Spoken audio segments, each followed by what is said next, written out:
ખાતે યોજાયેલી IFSC Asian kids sport climbing ચેમ્પિયનશિપમાં સુદર્શન મુર્મુએ સ્વર્ણ પદક જીતી ભારતનો દબદબો સ્થાપ્યો। ભારતમાં પુણે ખાતે યોજાયેલી IFSC Asian kids sport climbing ચેમ્પિયનશિપમાં U15 છોકરાઓની સ્પીડ સ્પર્ધાના સ્વર્ણ પદક રેસમાં સુદર્શન મુર્મુએ 6.875 સેકન્ડના સમય સાથે વિજય નોંધાવ્યો છે, જેના કારણે યજમાન દળનો દબદબો વધુ મજબૂત બન્યો છે।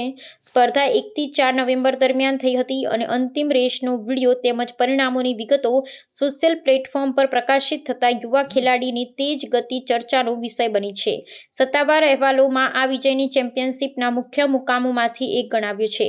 આ એશિયન કિડ્સ ચેમ્પિયનશિપમાં 2 વયગટ U13 અને U15 તથા લીડ, સ્પીડ અને બોલ્ડર એમ 3 ઇવેન્ટ્સ યોજાઈ હતી, જેમાં 13 દેશના યુવા ક્લાઇમ્બરોને ભાગ લીધો હતો। ટાટા સ્ટીલ એડવેન્ચર ફાઉન્ડેશનના તાલીમાર્થીઓએ કુલ 6 પદકો જીત્યા, જેમાં સુદર્શન મુર્મુએ U15નું સ્વર્ણ અને આકાશ સોરેન U13 સ્પીડનું સ્વર્ણ ખાસ નોંધપાત્ર રહ્યા છે।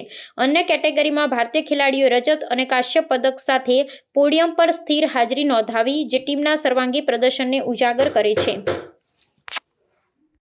આ જીત પર સંસ્થાએ તેમને દેશના યુવા ક્લાઇમ્બરો માટે પ્રેરણારૂપ ગણાવી આગળના ટૂર્નામેન્ટ માટે તૈયારીઓ વધુ ગતિમાન કરવાની વાત કરી છે। ભારતમાં પૂર્વે પણ આ સ્પર્ધાનું યજમાન પદ સંભાળેલ હોવાને કારણે મૂળભૂત માળખું અને અનુભવો હવે પરિણામ રૂપે દેખાઈ રહ્યા છે, જે આગામી એશિયાઈ અને વિશ્વ સ્તરીય યુવા સ્પર્ધાઓમાં લાભદાયક સાબિત થઈ શકે છે। પ્રાદેશિક સ્તરે મળતી તાલીમ અને સ્પર્ધાત્મક એક્સપોઝર વધતા આ ક્ષેત્રમાં ભારતીય પ્રતિભાઓનો પ્રવાહ સતત મજબૂત બની રહ્યો છે।